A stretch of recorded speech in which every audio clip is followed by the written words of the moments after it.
Bismillahirrahmanirrahim. Assalamualaikum warahmatullahi wabarakatuh. Alhamdulillah rabbil alamin, wassalatu wassalamu ala sayyidil anbiya'i wal mursalin wa ala alihi wa sahbihi ajma'in. Subhanaka la ilma lana illa ma 'allamtana innaka antal alimul hakim. Rabbi shrah li sadri wa yassir li amri wahlul 'uqdatam min lisani yafqahu qawli. Allahumma alimna ma yanfa'una wanfa'na bima 'allamtana wa zidna 'ilma. Allahumma aslih lana sya'na kullahu wa la takilna ila anfusina tarfata 'ain. Allahumma amin. Jamaah kaum muslimin rahimakumullah, alhamdulillah di pagi yang berbahagia ini Allah Subhanahu wa taala izinkan kita kembali untuk bisa bermajlis tempat yang berkah ini untuk sama-sama belajar seputar agama kita. Insya Allah kita akan membahas kitab Sirah Nabawiyah seputar perjalanan hidup Nabi Sallallahu Alaihi Wasallam. Salawat dan salam semoga senantiasa tercurahkan kepada Nabi Muhammad Sallallahu Alaihi Wasallam, sosok manusia termulia yang kita semuanya diperintahkan untuk mengikuti jejaknya sampai hari kiamat tiba. Semoga kita semuanya Allah beri kemudahan dan taufik agar menjadi hamba Allah dan juga umat Muhammad SAW yang setia sampai akhir kita. Amin ya rabbal alamin. Jamaah rahmatullah, insyaallah pada pertemuan hari ini kita akan memulai pembahasan kitab Rahiqul Makhtum, kitab tentang Sirah Nabawiyah yang ditulis oleh Syekh Shafir Rahman Al-Maghfuri rahimahullah ta'ala. Kitab tersebut merupakan salah satu kitab yang anjurkan para ulama untuk membacanya bagi siapa saja yang ingin mengetahui perjalanan hidup Nabi Sallallahu Alaihi Wasallam. Namun sebelum kita membahas kitab tersebut, alangkah baiknya kalau kita sejenak mengetahui tentang apa urgensi kita membahas Sirah Nabi Sallallahu Alaihi Wasallam. Apa pentingnya kita membaca dan memahami Sirah Nabi Sallallahu Alaihi Wasallam agar nanti ketika kita membaca sirah kita bisa mengerti tujuan dari kita belajar itu apa. Karena sirah itu bukanlah satu hal yang dipelajari hanya sebatas wawasan yang mengandung kisah-kisah peristiwa saja sebagai hiburan. Enggak. Tapi kita akan belajar sirah dengan tujuan yang sangat agung.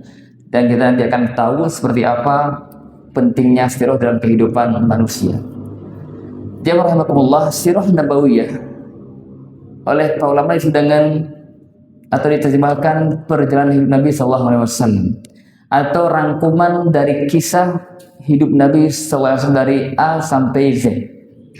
Dan insya Allah pembahasan tentang sirah Nabi ini tentu membutuhkan waktu yang panjang kalau kita kaji sirah dengan benar. Tapi kalau kita mengkaji sirah Nabi sebatas hanya lewat bisa mengetahui global mungkin cepat. Tapi kalau kita bahas sirah itu dengan penuh perenungan, mengambil pelajaran dan ibrah, insya Allah itu butuh waktu yang tidak sebentar. Makanya kita semua harus bersabar dalam mengikuti tahap demi tahap fase dari sirah Nabi Sallallahu Alaihi Wasallam. Nah, di antara pentingnya kita belajar sirah yang pertama adalah memahami sirah merupakan salah satu langkah utama agar menumbuhkan cinta yang sempurna kepada Nabi Sallallahu Alaihi Wasallam. Kita sebagai seorang Muslim diperintahkan oleh Allah Subhanahu Wa Taala untuk mencintai Nabi Sallallahu Alaihi Wasallam. Bahkan cinta kita pada beliau harus melebihi dari cinta kita kepada siapapun dan kepada apapun selain Allah Subhanahu wa taala. Beliau pernah bersabda, "La yu'minu ahadukum hatta akuna ahabba ilaihi min walidihi wa waladihi wan nasi ajma'in." Tidak sempurna iman seseorang itu sampai dia mencintai diriku, kata beliau sallallahu alaihi wasallam, sampai seseorang itu mencintai diriku melebihi cintanya kepada anaknya, orang tuanya, bahkan kepada seluruh manusia. Ini hal penting dalam Islam. Mencintai Rasul merupakan tuntutan Islam yang sangat penting. Suatu ketika Umar bin Khattab pernah berjalan bersama Rasulullah dan Umar mengatakan, "Ya Rasulullah, engkau adalah orang yang paling aku cintai daripada anakku, orang tuaku, dan juga semanusia. Illa min nafsi, kecuali diri saya. Kalau saya masih lebih saya cintai." Rasulullah langsung mengatakan, "La ya Umar, hatta akuna ahabba ilaika min nafsi." Belum tepat ya Umar, sampai kau mencintai aku bahkan melebihi dari engkau mencintai dirimu sendiri. Setelah Umar diam dan kemudian mengatakan, "Ya Rasulullah, sekarang aku mencintaimu bahkan lebih aku cintai daripada diriku sendiri." Dan menjawab, "Al-an ya Umar." Sekarang baru mantap Umar. Ini levelnya cinta yang sangat tinggi untuk Nabi Shallallahu Alaihi Wasallam. Ya kenapa? Ya beliau seorang Rasul utusan Allah Subhanahu Wa Taala, sehingga beliau berhak mendapatkan cinta melebihi dari siapapun juga selain Allah Subhanahu Wa Taala. Satu ketika seorang Arab Badui datang ke Nabi SAW bertanya, "Ya Rasulullah, mata sa'ah, kapan terjadi hari kiamat?" Nabi tidak menjawab pertanyaannya, justru balik bertanya, "Madza a'dadta lahu?" Apa yang telah kau persiapkan untuk hari kiamat itu? Dia menjawab, "Ma a'dadtu laha min kathiri salatin wala shaumin wala sadaqatin walakinni uhibbullah wa rasulah." Ya Rasulullah, saya tidak mempersiapkan diri untuk menghadapi hari kiamat dengan banyaknya sholat, dengan banyaknya puasa, dengan banyaknya sedekah. Mungkin dia hanya sholatnya yang wajib, sedekah yang wajib, puasa yang wajib, gak banyak puasa, bukan ahli sholat yang luar biasa, bukan ahli puasa, bukan sedekah. Akan tetapi, walakinni uhibbullah wa rasul, tapi Rasulullah, saya mencintai Allah dan Rasulnya. Kita lihat sekarang betapa dahsyatnya maqam atau kedudukan cinta Allah dan Rasul. Semaka Nabi SAW setelah mendengar bahwa sang Arab Badui ini, meskipun dia sholatnya gak banyak, sedekahnya gak banyak, puasanya gak banyak, tapi dia punya cinta yang kuat untuk Nabi SAW, beliau katakan, "Anta ma'aman ahbabta." Engkau nanti akan dibangkitkan, akan masuk surga bersama orang yang engkau cintai. Kemudian Anas yang meriwayatkan hadis mengatakan, "Fama farihal muslimuna bi syai'in ba'da al-Islam ma farihu bihi hadis."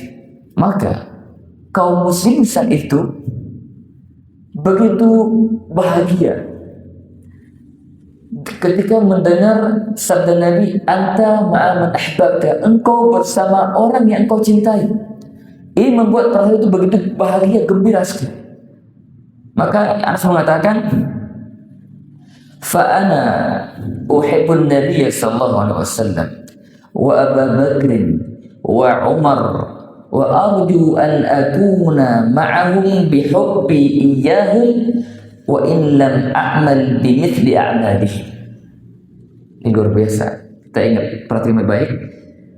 Saya, kata Anas, mencintai Nabi SAW, Abu Bakar, dan juga Umar. Dan saya berharap pada Allah Subhanahu Wa Taala nanti akan bersama mereka di surga. Dengan apa? Dengan cintaku kepada mereka. Wa illam a'mal bimithli a'mali, walaupun saya itu tidak beramal seperti amal mereka, walaupun amal saya tak sebanding dengan amal mereka, tapi harapan beliau dengan cintanya itu kepada beliau itu nanti bisa bersama mereka di surga. Anta ma'man ahbabta, engkau bersama orang yang engkau cintai. Dan bagaimana mungkin cinta kita akan semakin kuat, akan semakin sempurna kepada Nabi SAW sementara kita tidak mengenal beliau? Bukankah cinta itu akan muncul, akan tumbuh ketika kita mengenal sosok manusia tersebut? Kita ingin mencintai Nabi dengan cinta yang sempurna, maka menuntut kita untuk mengetahui sirah Nabi SAW. Kehidupan beliau seperti apa? Kata para ulama, seseorang itu mencintai orang lain itu bisa dua sebab. Yang pertama karena jasanya. Kita mencintai orang tua kita, ibu bapak kita. Kenapa? Karena jasa mereka itu luar biasa. Kita mencintai orang-orang karena jasa mereka. Mungkin dia suka berbuat baik kepada manusia, suka membantu orang, luar biasa. Itu akan membuat dia itu dicintai oleh orang. Dan Nabi kita Muhammad SAW itu orang yang berjasa luar biasa untuk umat. Bahkan jasa Nabi kita SAW lebih besar daripada jasa orang tua kita. Sehingga ketika kita mempelajari sirah Nabi SAW, kita akan mengetahui bagaimana jasa beliau dalam menyampaikan Islam, mendakwahkan Islam sampai kita saat ini merasakan manisnya Islam itu berkat perjuangan beliau SAW. Jasa beliau luar biasa. Maka pantas beliau dicintai dengan cinta yang sangat sempurna. Dan itu kita akan bisa tahu jejak-jejak beliau, perjuangan beliau kalau kita belajar sama beliau SAW. Yang kedua, orang dicintai itu karena akhlaknya yang mulia. Dan Nabi kita SAW orang yang paling sempurna akhlaknya, yang paling mulia budi pekertinya. Bahkan Allah langsung yang mentazkiyah beliau. Wa innaka la'ala khuluqin azim. Sesungguhnya engkau Muhammad berada di akhlak yang agung. Jadi kita cinta beliau karena jasa beliau yang luar biasa untuk kita. Kita cinta pada beliau karena beliau sosok manusia yang mulia, memiliki budi pekerti yang sangat agung. Dan itu semua yang kita bisa tahu melalui sirah Nabi SAW. Sirah Nabi akan menggambarkan kepada kita betapa besarnya jasa beliau untuk kita dan betapa luar biasanya akhlak yang beliau miliki. Itu yang pertama. Yang kedua, di antara pentingnya kita belajar sirah adalah memahami sirah akan membimbing seseorang untuk meneladani Nabi SAW.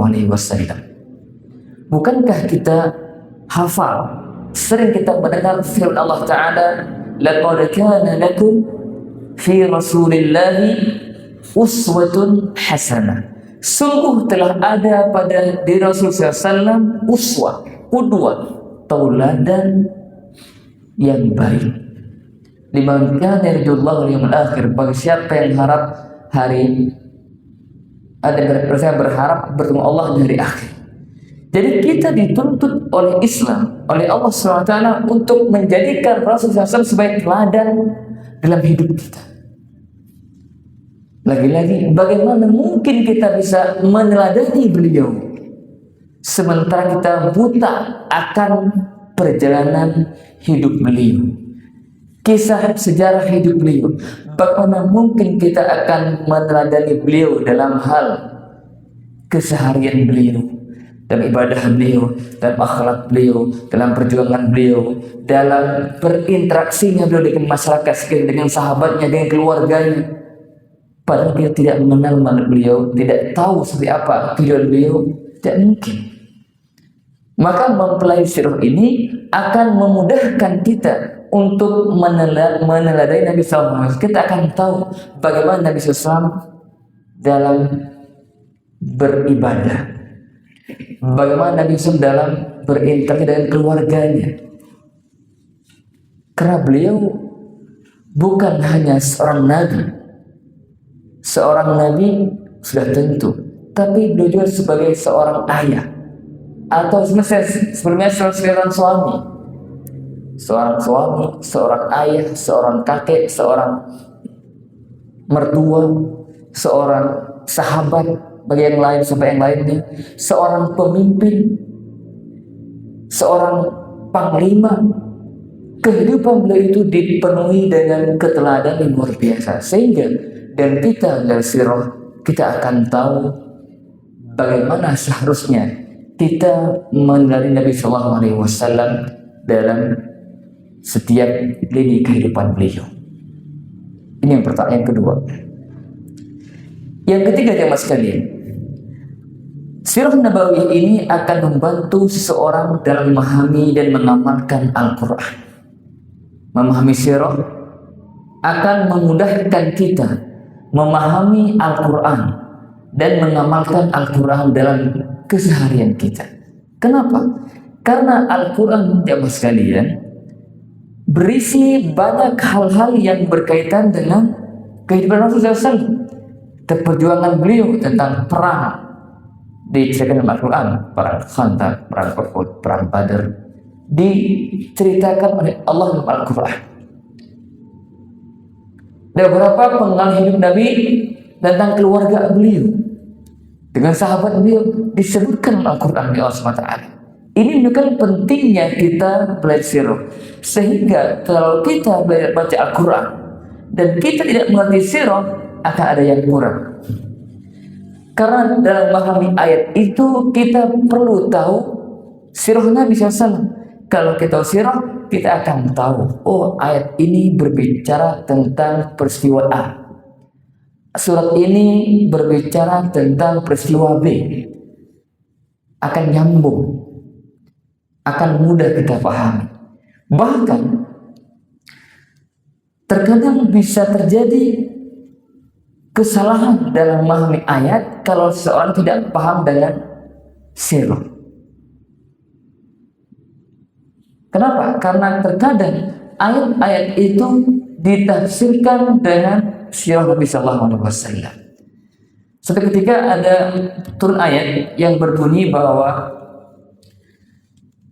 orang yang tidak mencampur adukkan keimanannya dengan kezaliman, alladzina lam yalbisu imanahum bidzulmin, maka bagi mereka keamanan yang sempurna di hari kiamat nanti. Para sahabat Nabi Sallallahu Alaihi Wasallam ketika mendengar ayat ini, mereka bertanya, Rasulullah, siapa di antara kita yang tidak menzalimi dirinya sendiri? Para sahabat sendiri ketika awal kali mendengar firman Allah ini memahaminya tidak tepat, sehingga mereka memunculkan pertanyaan, siapa di antara kita yang tidak menzalimi dirinya sendiri? Karena sahabat memahami kelalaian dalam beribadah kepada Allah itu zalim, bermaksiat itu zalim, menzalimi orang itu zalim. Sahabat seliput sahabat ya, siapa saudara kita yang nggak pernah melakukan hal itu? Berat banget kayaknya ini. Kembali meluruskan, laisa kama tadhunnun. Maksud ayat itu tidak seperti yang kalian pahami.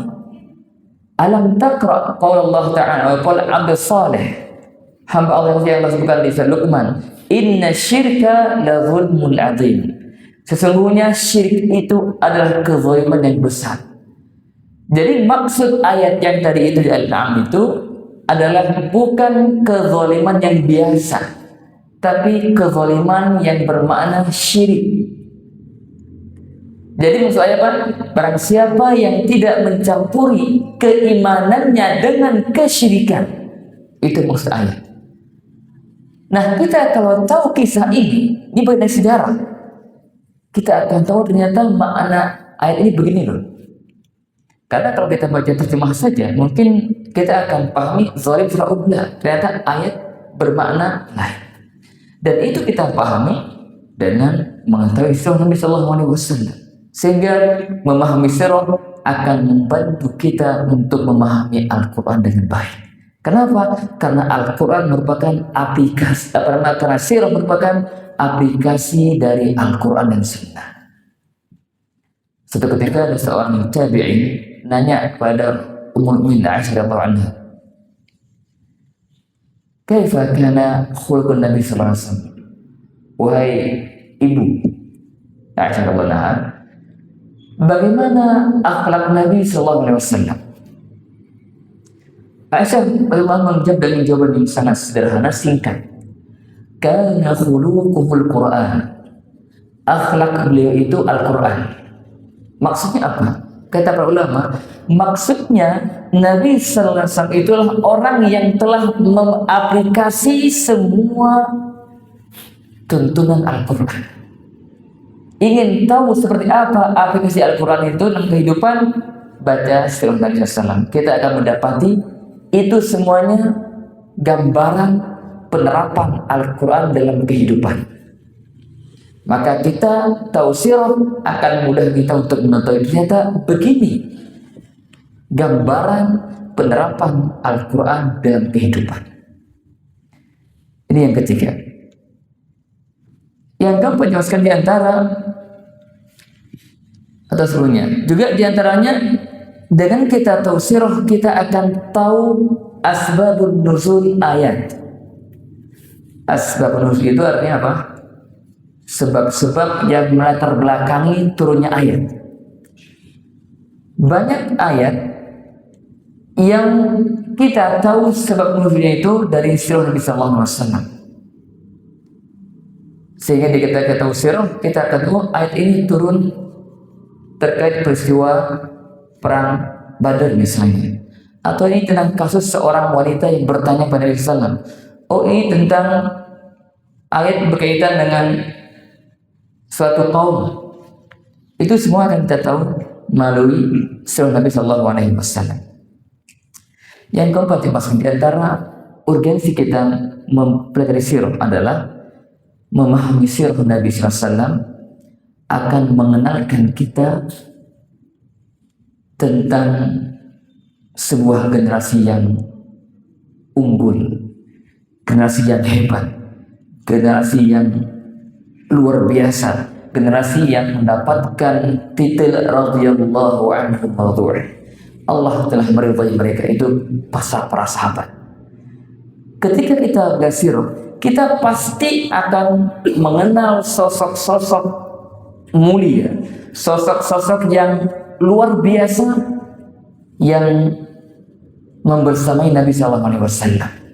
Kita akan tahu bagaimana kehebatan sang Abu Bakar, Umar, Ali, Utsman, Talha, bin Auf, Ubaidah, Khalid, banyak sahabat. Nanti kita akan ketahui betapa mereka ini sosok-sosok manusia, sahabat Nabi yang Allah pilih untuk menang beliau dalam memperjuangkan Islam.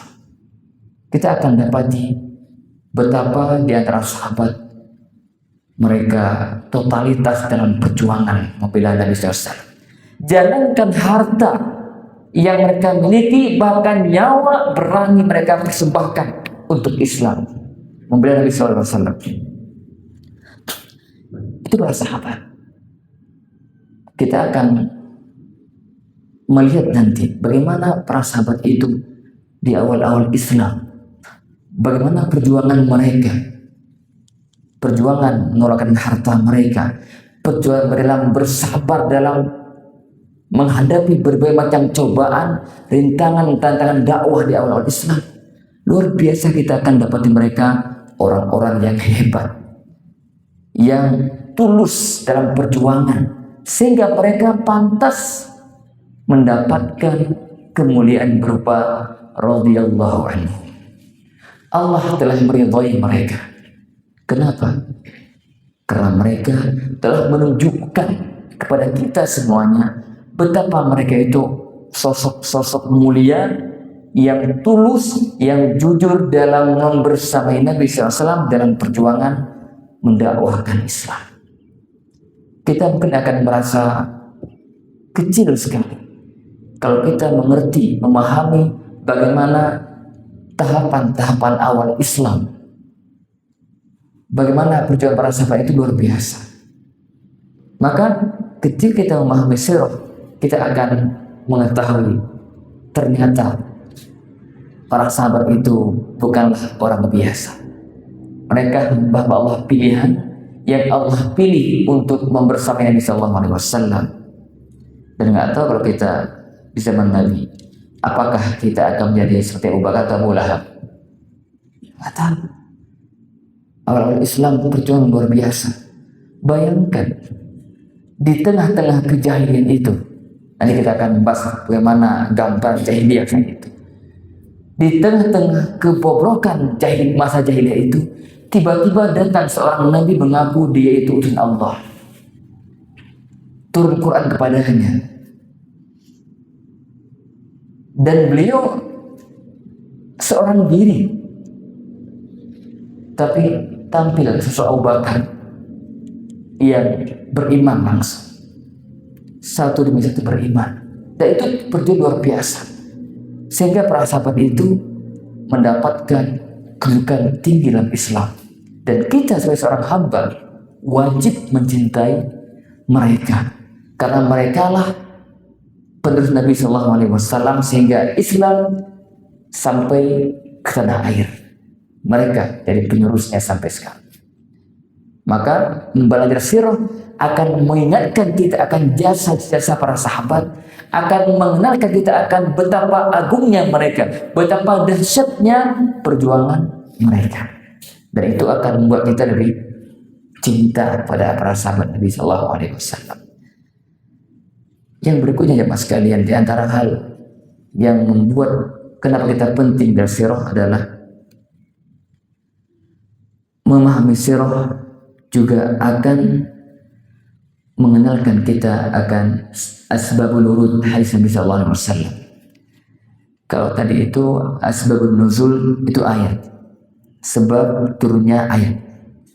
Yang kedua ada istilahnya asbabul wurud, sebab turunnya atau sebab Nabi menyampaikan sebuah hadis. Dengan kita belajar sirah, kita akan tahu hadis ini Nabi sampaikan ketika kondisi A. Hadis ini Nabi sampaikan ketika ada kasus B. Hadis ini beliau sampaikan ketika ada yang bertanya, saya menjawab. Itu semua kita bisa tahu insya Allah melalui kajian sirah nabawiyah. Ya, nah ini penting buat kita. Kemudian berikutnya jemaah sekalian, dengan belajar sirah kita akan mengetahui dan membantu untuk memahami agama secara menyeluruh. Jadi saya katakan di awal bahwa sirah Nabi itu merupakan aplikasi dari Al-Quran dan As-Sunnah. Makanya dengan kita belajar sirah kita akan mengerti lebih banyak ya tentang bagaimana Islam itu diterapkan dalam kehidupan. Kalau kita melihat kehidupan Islam, disingkatkan di awal, beliau kehidupannya itu menyentuh segala sisi kehidupan. Tidak seperti dengan keluarganya, tapi keluarganya, masyarakatnya, bahkan bagaimana beliau itu berinteraksi dengan luar dari kaum muslimin. Kita tahu di zaman Nabi SAW berada di Mekah, itu kaum muslimin itu orang penduduk Madinah itu tidak hanya orang muslim, ada juga orang kafir. Dan Nabi telah mempraktekkan bagaimana beliau menyikapi orang-orang yang hidup di bawah Islam saat itu. Bahkan beliau seorang pemimpin dan di bawahnya ada beragam rakyatnya, ada kaum muslimin, ada yang kafir, ada yang munafikin. Tapi beliau selalu mencontohkan seperti apa cara berinteraksi dan menyikapi mereka. Makanya sangat salah, tidak tepat kalau misalnya nanti juga ada negara Islam, jika seorang pemimpinnya Islamnya baik, menteri-menteri semuanya Islamnya baik, semua itu luar biasa. Insya Allah nggak akan ada korupsi, nggak akan ada kemaksiatan, nggak akan ada kemungkaran. Mungkin nggak itu. Kalau kita paham sirah, kita akan bisa menilai itu pandangan keliru. Kenapa demikian? Karena kalau kita melihat di zaman Nabi, ketika beliau menjadi seorang panglima tertinggi atau seorang pemimpin tertinggi, ada nggak kemungkaran? Ada nggak kemaksiatan? Ada nggak? Ada. Kita mendengar ada pencurian terjadi di zaman Nabi, ada perzinahan terjadi, apalagi minum khamr, itu terjadi. Artinya di selevel Nabi jadi pemimpin negara tetap ada itu kemungkaran. Maka apa kita akan memikir jika seorang mungkin. Tapi ingat, fungsi negara Islam itu akan mengekang. Artinya orang-orang yang masih akan dibatasi dan dihukum tetap ada. Itu bagian dari sunatullah. Tapi intinya bahwa ketika Islam itu yang menjadi sumber hukumnya, Islam punya ketentuan. Makanya ada di hukum Islam itu hukum ahkam fikih itu ada namanya bab al-jinayat, hukum kriminalisme. Itu ada hukumannya. Itu artinya apa? Bahwa dalam Islam memang itu bisa terjadi, dalam arti kaum muslimin itu pasti ada yang mukmin sempurna imannya, ada yang pertengahan, ada yang mungkin orang itu, sehingga ada hukum-hukum yang menertibkan mereka semua. Ya, jadi jangan sampai salah paham, ya, berandai-andai nanti ada seorang pemimpin yang bertakwa luar biasa sehingga semua kemaksiatan itu nggak ada, yang ada semua pasti itu nggak ada sampai hari kiamat, kan ada itu. Walau itu level Nabi saya itu terjadi. Ini kalau kita paham sirah, kita akan ternyata berilah kondisi, ya, sebuah negara ketika memang seorang punya sang Nabi tidak berarti bebas dari semua kemungkaran. Bahkan di zaman Nabi itu beliau sebagai pemimpin ada bawahnya yang lebih itu orang kafir Yahudi. Nanti kita akan bahas di sirah nanti. Ada Yahudi, Bani Qainuqa, Bani Nadir, ya, ada dan 3 golongan itu Yahudi tinggal di Madinah, itu hidup bersama. Bagaimana Nabi berinteraksi dengan mereka, itu semua digambarkan dalam sirah. Sehingga kita pun ketika paham sirah, kita akan mengerti bahwa dalam berkehidupan ini memang butuh paduan. Paduannya siapa? Nabi Sallallahu Alaihi Wasallam. Ini secara umum tentang pentingnya sirah dalam kehidupan kita. Poin terakhir yang mas sekalian ingin sampaikan, keistimewaan sirah Nabi Sallallahu Alaihi Wasallam. Saya sampaikan bahwa pentingnya belajar sirah yang pertama, kenapa? Karena belajar sirah akan menjadi sebab bertambahnya kecintaan kita kepada Nabi Sallallahu Alaihi Wasallam. Yang kedua, menjadikan kita lebih mudah untuk meneladani Nabi Sallallahu Alaihi Wasallam. Yang ketiga, kita akan mengenal sosok-sosok manusia yang hebat yang membersamai Nabi Sallallahu Alaihi Wasallam. Yang keempat, dan kita bersirah, kita akan mengerti aplikasi Al-Quran.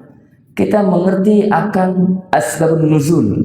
Kita mengerti akan asbabul wurud.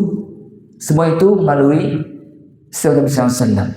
Dan kita mengetahui secara umum tentang bagaimana gambaran penerapan Islam dalam kehidupan. Nah, berikutnya apa keistimewaan sirah Nabi SAW? Kita tahu bahwa sirah itu bukan hanya Nabi, ada sirah sahabat, ada sirah para ulama. Maka di seorang ulama Al-Dhahabi punya karya namanya Siyar A'lamun Nubala, sejarah atau kisah-kisah para ulama. Itu sekian itu panjang. Itu lama A, B, C, D, itu kan apa lahirnya dan seterusnya disebutkan. Dan Nabi SAW, apa keistimewaan sirah beliau? Di antaranya, sirah Nabi menyoroti perjalanan hidup manusia terbaik yang pernah ada. Jadi pertama ini kita ingat juga, kita sedang belajar tentang perjalanan hidup sosok manusia termulia, bukan sembarang orang. Maka sungguh aneh kalau ada sebagian orang itu dia mengenal seorang sosok manusia biasa, mungkin ahli maksiat, dia tahu detailnya, tapi tentang Nabi nggak tahu sama sekali. Sungguh miris. Dia tahu tentang kehidupan seorang pemain idolanya, main bola atau yang lain sebagainya, tapi sayangnya nggak kenal tentang sosok manusia termulia yang pernah ada di bumi ini. Maka belajar sirah artinya kita sedang belajar bagaimana kehidupan sosok manusia termulia. Dan beliau SAW itu orang yang tertinggi levelnya di dunia dan di akhirat kelak. Bahkan beliau orang yang mengetuk pintu surga. Nanti disebutkan hadis bahwa tidak ada yang pintu surga tidak dibuka kecuali ketika Nabi yang ketuk. Ini menunjukkan bahwa beliau itu sosok manusia termulia di dunia di akhirat kelak. Makanya kita perlu terus ingat-ingat ketika kita duduk belajar sama Nabi, hadir katanya kita sedang dari yang sirah seorang manusia yang mulia, seorang Nabi yang agung, penghulu para Nabi. Beda dengan selain lainnya. Yang kedua, kandungan sirahnya sangat lengkap, mencakup segala aspek kehidupan. Nanti kita akan tahu di saat kita mengkaji kitab Al-Maktum, akan kita tahu bahwa kehidupan beliau itu sangat lengkap, atau sirahnya itu lengkap menyentuh segala sisi kehidupan. Ada sebagian, kan mungkin saya bilang, sirahnya paling lahirnya, belajarnya di mana, jadinya global. Berbeda dengan sirah Nabi SAW, itu lengkap detail, mencakup segala sisi kehidupan beliau Sallallahu Alaihi Wasallam. Dan yang ketiga, di antara keistimewaan sirah beliau adalah setiap sisi kehidupan beliau adalah teladan. Ya, ketika kita belajar sirah Nabi SAW, maka kita akan dapati setiap sisi kehidupan beliau itu bisa menjadi panduan buat kita, menjadi teladan untuk kita dalam segala hal yang beliau lakukan. Itu teladan. Kenapa? Ya karena beliau tadi manusia terbaik dan memang sebagai teladan, sehingga dari sisi kehidupannya semua teladan, sehingga setiap langkah-langkah yang kita lihat dari hidup beliau semuanya kebaikan-kebaikan yang menjadi teladan buat kita semuanya.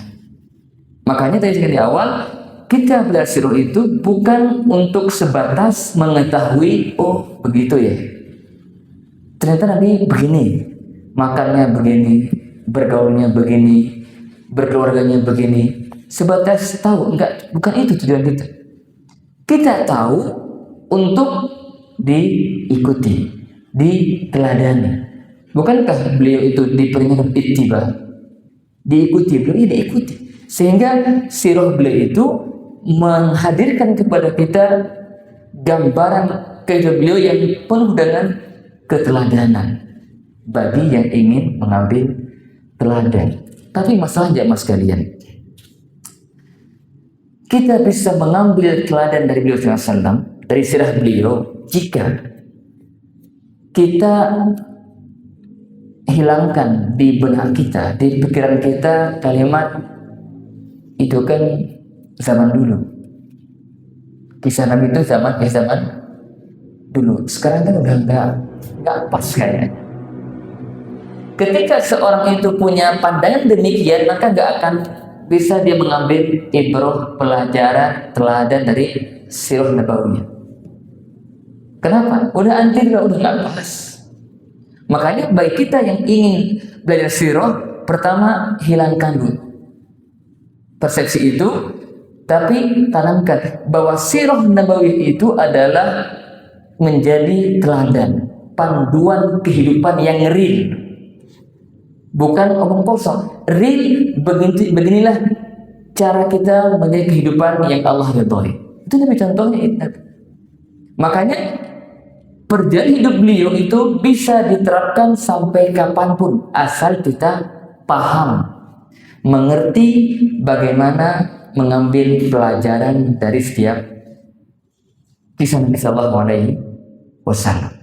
Ya, saya pernah seorang ustaz mengatakan tadi itu ya, di awal cerah beliau mengatakan, saya sampaikan di awal kata-kata seperti saya itu, saat ini sekarang udah beda zaman, itu dihilangkan. Kalau itu nggak dibuang, nggak usah sirah deh.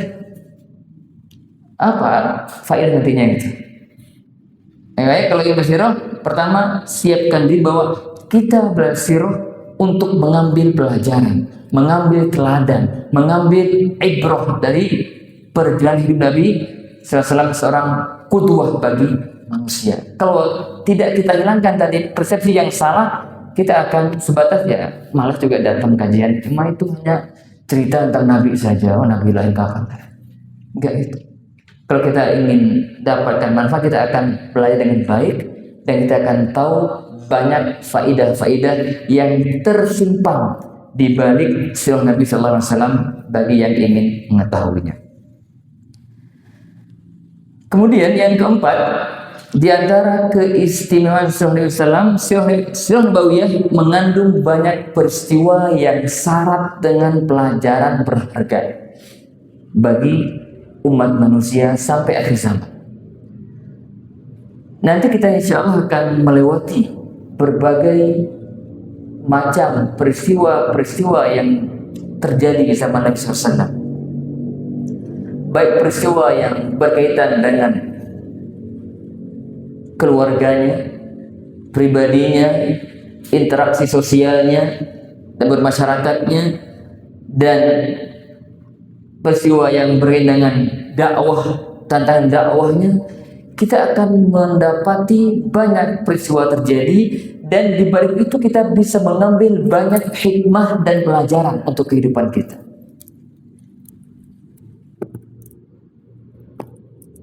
Sebagai contoh saja,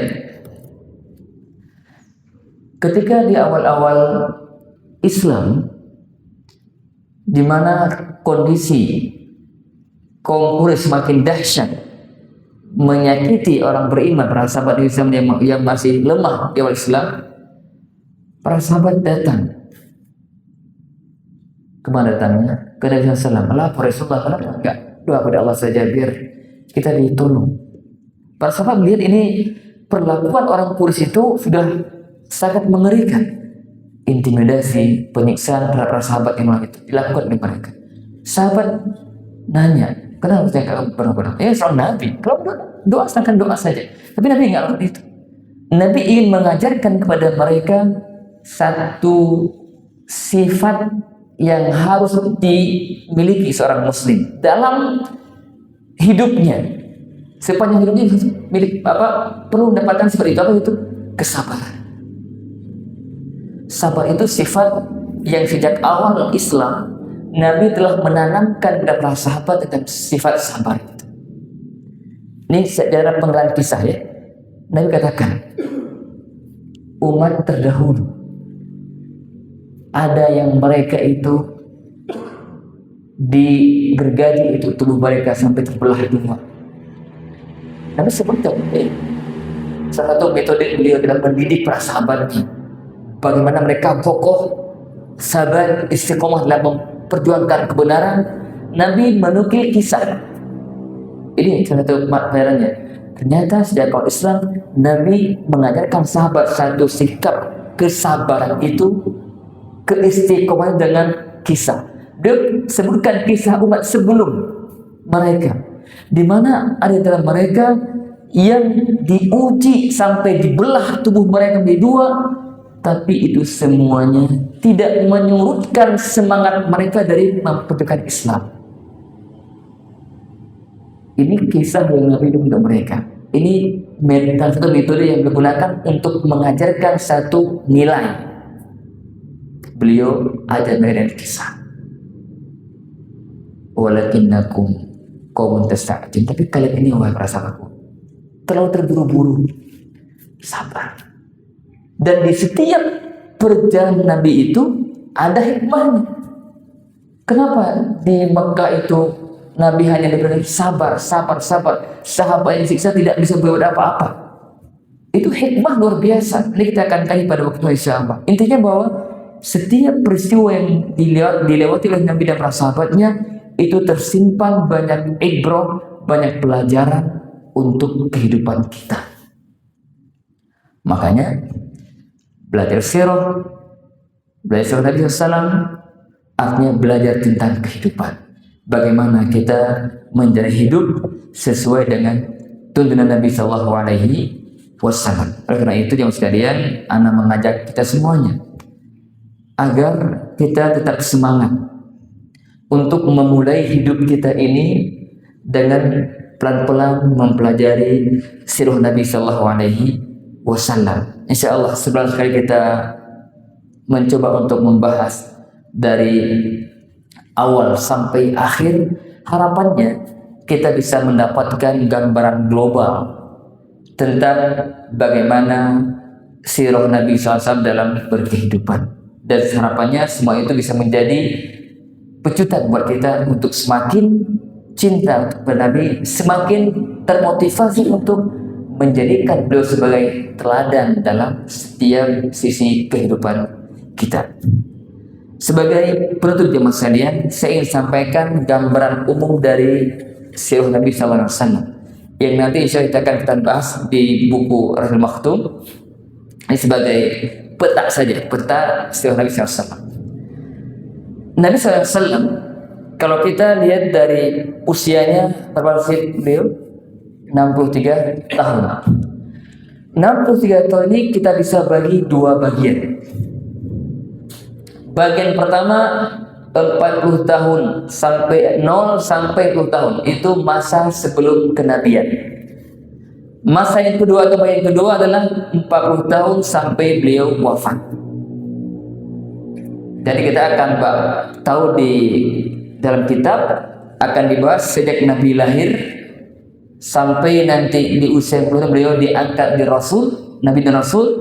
Kemudian dari 40 tahun sampai 63 tahun dibagi dua fase. Fase Mekah dan fase Madinah.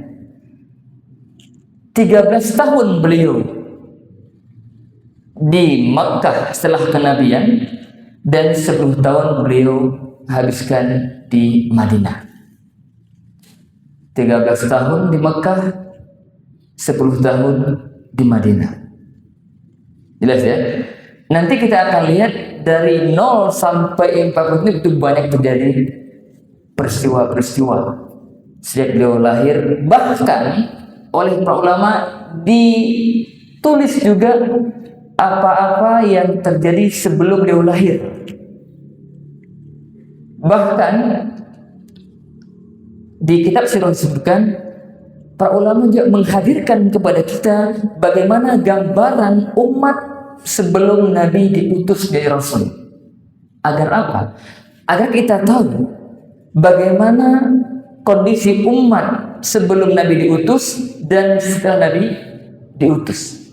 Nanti kita akan bahas, sebelum masuk ke sirah Nabawiyah, kita akan bahas satu bagian bab tentang kondisi kehidupan masa jahiliyah. Untuk apa? Agar kita tahu ternyata kondisi jahiliyah itu luar biasa mengerikan. Ketika kita paham kondisi jahiliyah, kita akan tahu ternyata dalam jangka waktu 23 tahun, 13 tahun di Mekah, 10 tahun di Madinah, Nabi SAW mampu merubah kondisi jahiliyah menjadi kondisi yang Islamiyah yang luar biasa. Yang sebelumnya masyarakat jahiliyah itu menyembah berhala, bahkan menyembah Tuhan yang jika mereka lapar bisa mereka makan itu Tuhan, dan berbagai macam keanehan lainnya, menjadi umat yang hanya menyembah Allah saja dan rela berkorban harta bahkan nyawa untuk memperjuangkan Islam.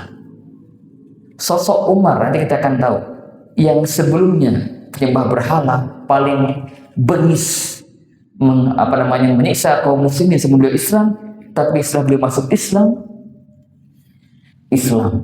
merubah beliau sosok manusia yang nomor 2. Abu Bakar nomor 1, Umar nomor 2. Padahal Umar itu Islam di tahun ke-6 ya dari kenabian, enggak di awal-awal Islam, tapi ternyata beliau menjadi orang nomor 2 luar biasa. Ini kita akan tahu betapa suksesnya dakwah Nabi SAW dalam jangka 23 tahun itu. Jazirah Arab itu semuanya menjadi negara Islam ataupun menjadi tunduk di bawah Nabi Shallallahu Alaihi Wasallam, beriman pada beliau Shallallahu Alaihi Wasallam.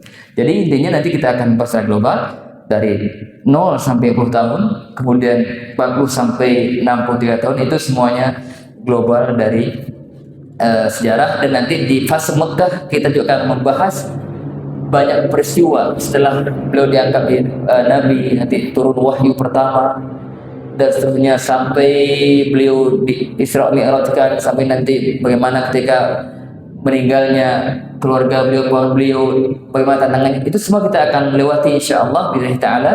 Dan ketika beliau harus berhijrah ke Madinah pun itu peristiwa yang sangat luar biasa, mengandung banyak pelajaran untuk kita semuanya. Kisah hijrah Nabi dan bagaimana para sahabat dalam masa hijrah itu luar biasa. Ya, kisah-kisah yang sangat menarik sekali. Kemudian ketika di Madinah pun terjadi banyak maghazi, peperangan antara kaum musyrikin dan juga perang antara kaum Yahudi. Dan kita semua akan insyaallah akan sampai pada akhirnya kita akan mengenal bagaimana nanti Nabi menjadi panglima perang, bagaimana ketika dalam peperangan terjadi, bagaimana ketika mereka mendapatkan ghanimah, sampai pada akhirnya detik-detik Nabi SAW wafat pun oleh para sahabat diceritakan dengan detail. Dan insyaallah semoga Allah Ta'ala mudah kita semua untuk bisa mendalaminya tahap demi tahap, dan semoga Allah istiqomahkan kita untuk bisa membersamai sirah Nabi sampai akhir insyaallah. Amin. Demikian yang saya sampaikan, semoga bermanfaat. Barangkali ada yang mau disampaikan, tanyakan, dipersilahkan. Assalamualaikum.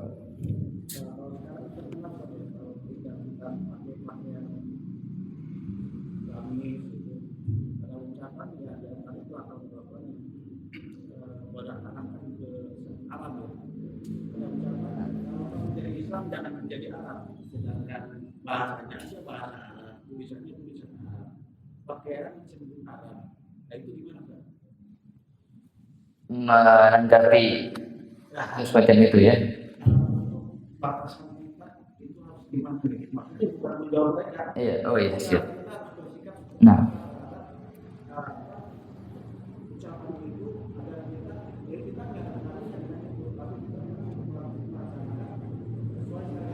baik. Nah,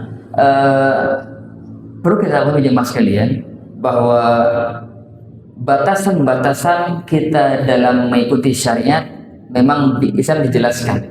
Ya, tadi disinggung masalah pakaian di kursnya. Batasan atau Islam dalam hal berpakaian memberi batasan secara ketentuan umum. Ya, tapi tidak mendetailkan tentang model.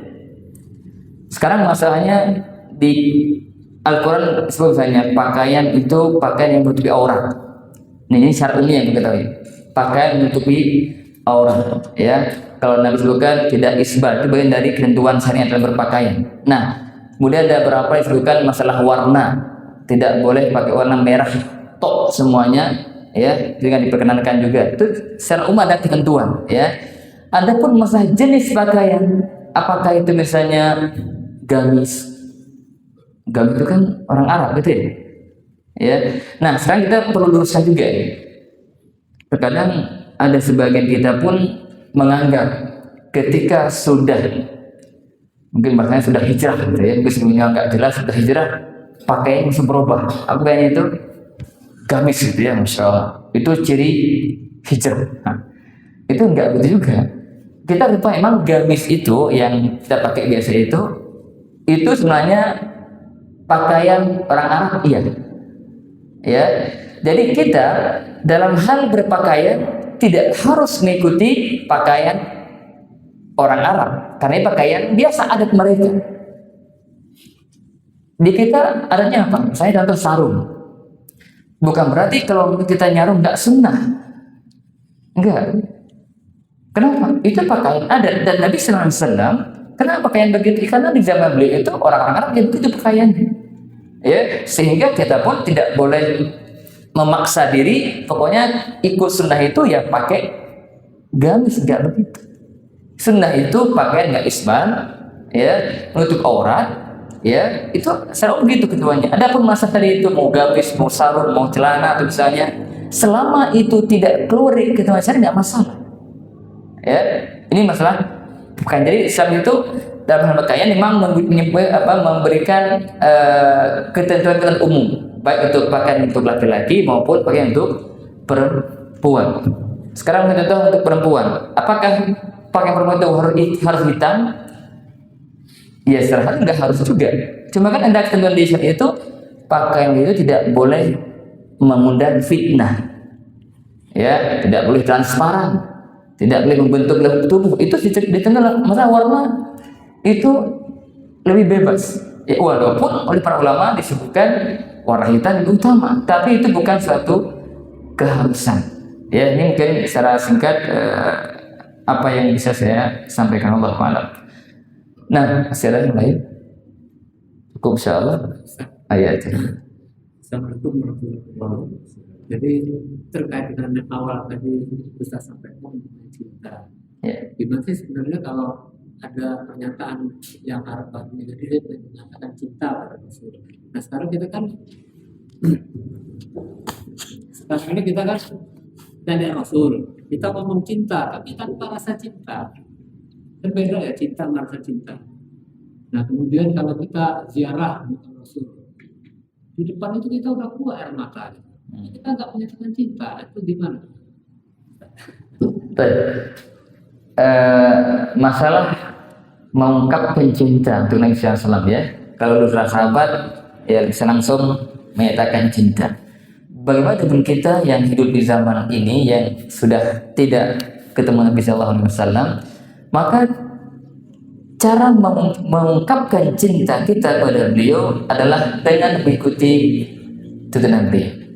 Ya, bahkan mengikuti tuntunan beliau itu bukan hanya bukti kita cinta untuk kepada beliau, bahkan bukti cinta kita kepada Allah Subhanahu wa taala.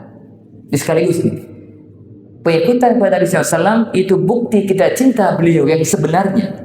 Karena ada cinta sebatas tadi pengakuan saja cinta Rasul, tapi dia jauh dari tuntunan Rasul, itu mah bohong.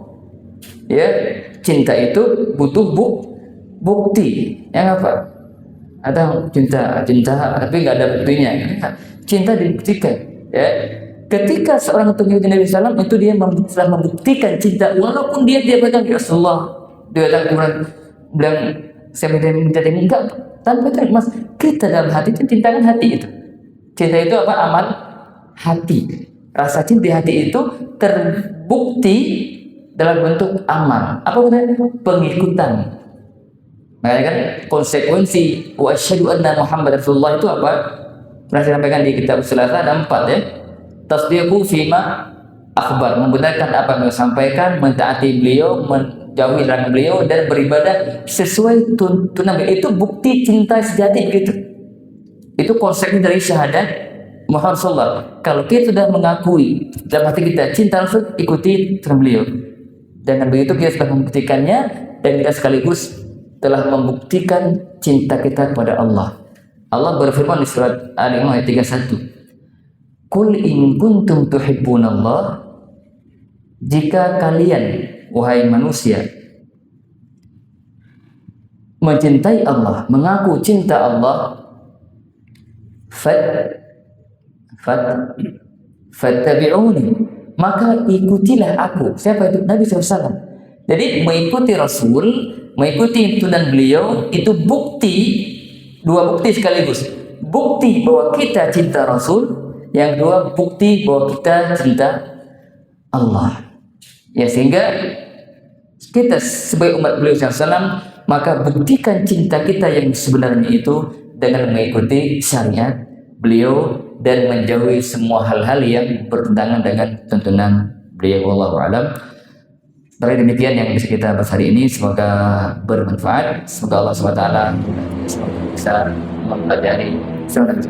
Kami kita akhiri subhanallah hamdika asyhadu an la ilaha illa anta astaghfiruka wa atubu ilaik. Assalamualaikum warahmatullahi wabarakatuh.